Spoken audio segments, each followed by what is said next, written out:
మిత్రులందరికీ నమస్కారం. ఈరోజు మీకు చాలా అద్భుతమైన ఒక డబ్బు మంత్రం కథ చెప్తాను. 5 రూపాయల రహస్యం అన్నమాట. హైదరాబాద్లో ఒకప్పుడు సురేష్ అని ఒకడు ఉండేవాడు, యువకుడు.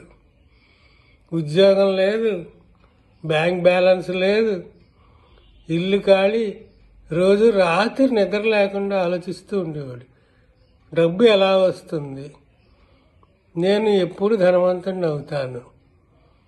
ఓ రోజు మార్నింగ్ వాక్లో ఒక పాత బుక్ స్టాల్ దగ్గర పాత పుస్తకం కనిపించిందట, డబ్బు మంత్రం. ధర 5 రూపాయలు అన్నారు. జేబులో పాపం ఇతని దగ్గర 5 రూపాయలు కూడా లేవు.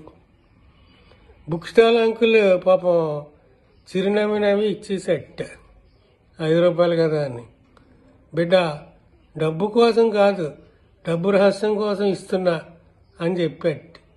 పాపం మనోడు ఇంటికి వచ్చి ఆ పుస్తకం తెరిచి చూశాడు. మొదటి పేజీలోనే ఒక మంత్రం ఉందిట, నేను డబ్బుని ఆకర్షిస్తాను, నేను డబ్బుని గౌరవిస్తాను, నేను డబ్బుని పంచుతాను, డబ్బు నా వైపు పరిగెత్తు వస్తుంది. రాజేష్కు నవ్వొచ్చిందట.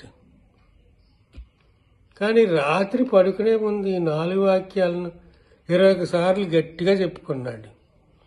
మరుసటి రోజు నుంచి ఈ 3 నియమాలు పాటించడం మొదలుపెట్టాడు. డబ్బుని ఆకర్షించు. ఉదయం లేచిన వెంటనే వాలెట్లో 500 నోట్లు పెట్టుకునేవాడు, అప్పు తెచ్చైనా సరే. ఎప్పుడు ఖాళీ వాలెట్ చూడకుండా డబ్బు ఉన్నవాడి దగ్గరికే డబ్బు వస్తుందని నమ్మేవాడు. ఆ వాలెట్లో ఎంతో కొంత డబ్బు ఉండాలి. ప్రతి వాళ్ళు ఇప్పుడు ఏం చేస్తారు, వాలెట్ ఖాళీ చేసేసుకుని నా దగ్గర ఏమీ లేదని చెప్పడానికి ఖాళీ వాలెట్ ఖాళీ వాలెట్ ఎప్పుడు పెట్టుకోకూడదు. పెట్టుకుంటే మనకి డబ్బు ఉన్నవాడి దగ్గరికే డబ్బు వస్తుంది. డబ్బుని గౌరవించు. ప్రతి రూపాయిని లెక్క తప్పకుండా రాసుకునేవాడు. 1 రూపాయి కూడా వృధా చేయకుండా. చిన్న ఖర్చులు కూడా ఇది నాకు లాభం ఇస్తుందా అని అడిగేవాడు. అలా అయితేనే ఖర్చు పెట్టేవాడు అనమాట. ఒక డబ్బుని పంచు అనే సూత్రాన్ని కూడా బాగా నమ్మేవాడు. ప్రతి నెల ఒక 5% ఆదాయం ఎంత తక్కువైనా ఎవరికైనా ఇచ్చేవాడు. బిచ్చగాడికో, ఆసుపత్రికో, పాఠశాలకు ఇచ్చిన చోటే డబ్బు పెరుగుతుందని నమ్మాడనమాట. అతను ఇలా చేయటం వల్ల, ఈ సూత్రాలు పాటించడం వల్ల మొదటి నెల ఏమీ మారలేదట. 2వ నెల ఒక ఫ్రీలాన్స్ ప్రాజెక్ట్ వచ్చిందండి 8,000కి. ఇంకా 3వ నెల ఒక స్టార్టప్ ఇంటర్వ్యూలో సెలెక్ట్ అయిపోయి ఉద్యోగం వచ్చింది 35,000కి.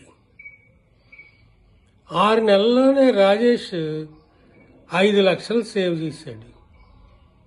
ఒక ఆన్లైన్ బిజినెస్ స్టార్ట్ చేశాడు. 2 ఏళ్లలో ₹1,00,00,000 ఆదాయం.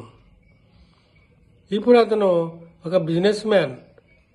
ప్రతి సంవత్సరం డబ్బు మంత్రం పుస్తకాన్ని 100 మంది పేదలకు ఉచితంగా ఇస్తున్నాడట. ఈ సూత్రం, ఈ పుస్తకాన్ని అన్నమాట. అతని మాట, డబ్బు మంత్రం కాదు, మనసు మంత్రం. మీరు డబ్బుని నమ్మితే డబ్బు మిమ్మల్ని నమ్ముతుంది. మీకోసం మంత్రం రోజు 21 సార్లు చెప్పండి. నేను డబ్బుని ఆకర్షిస్తాను, నేను డబ్బుని గౌరవిస్తాను, నేను డబ్బుని పంచుతాను, డబ్బు నా వైపు పరిగెత్తుతుంది.